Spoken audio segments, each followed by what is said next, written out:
That which you most need to find will be found where you least wish to look.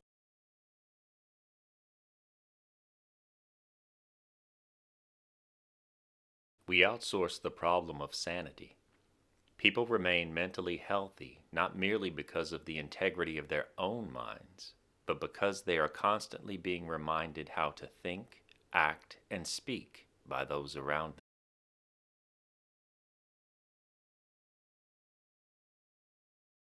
Humility. It is better to presume ignorance and invite learning than to assume sufficient knowledge and risk the consequent blindness.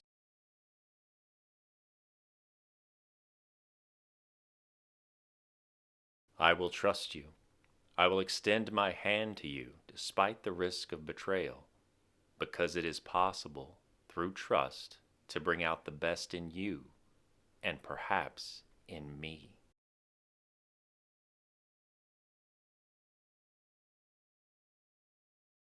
The healthy, dynamic, and above all else truthful personality will admit to error. It will voluntarily shed outdated perceptions, thoughts, and habits as impediments to its further success and growth.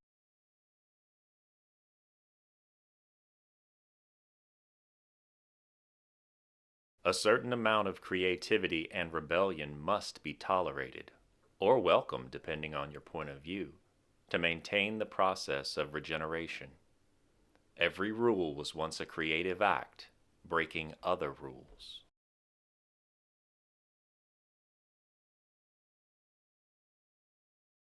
Do not pretend you are happy with something if you are not, and if a reasonable solution might, in principle, be negotiated. Have the damn fight. Unpleasant as that might be in the moment, it is one less straw on the camel's back.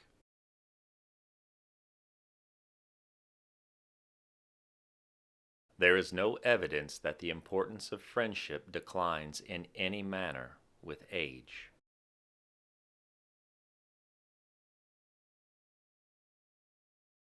We are universally tormented by our consciences for what we know we should have done, yet did not do.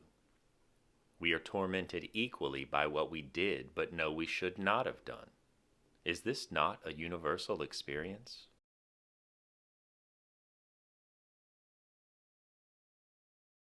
If you want to become invaluable in a workplace, in any community, just do the useful things no one else is doing. Arrive earlier and leave later than your compatriots. Organize what you can see is dangerously disorganized. Work when you are working instead of looking like you are working.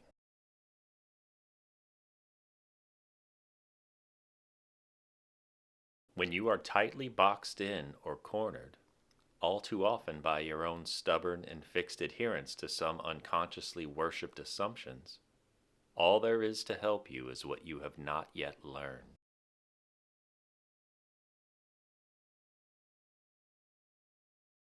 It may well be, therefore, that the true meaning of life is not to be found in what is objective, but in what is subjective, but still universal.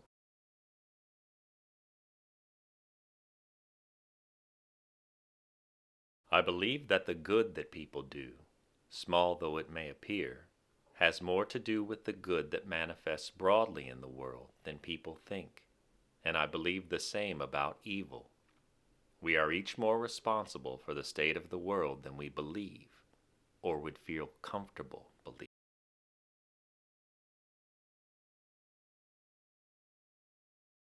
Truth, virtue, and courage are not necessarily enough, but they are our best bet.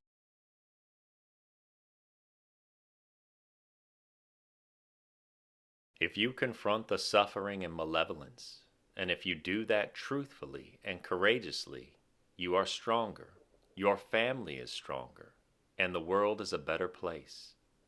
The alternative is resentment, and that makes everything worse.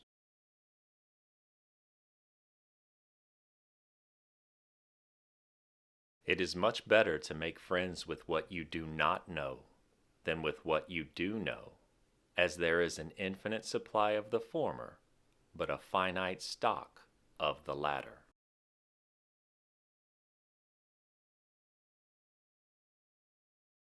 With careful searching, with careful attention, you might tip the balance toward opportunity and against obstacle sufficiently so that life is clearly worth living despite its fragility and suffering.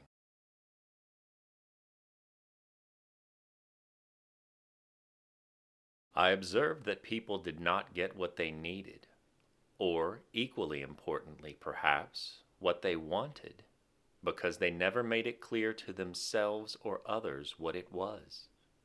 It is impossible to hit a target, after all, unless you aim at it.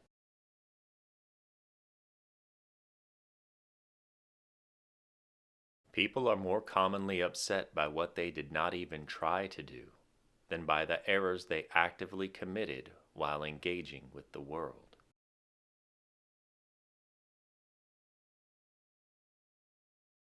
You are not only something that is, you are something that is becoming, and the potential extent of that becoming also transcends your understanding.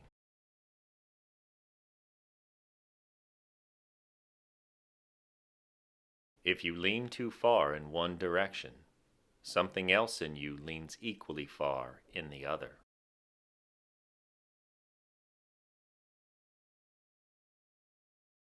Opportunity lurks where responsibility has been abdicated.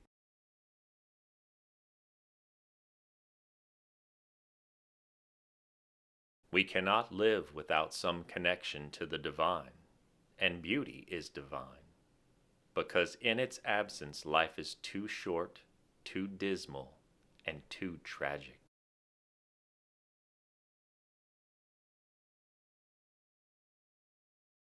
Your life becomes meaningful in precise proportion to the depths of the responsibility you are willing to shoulder.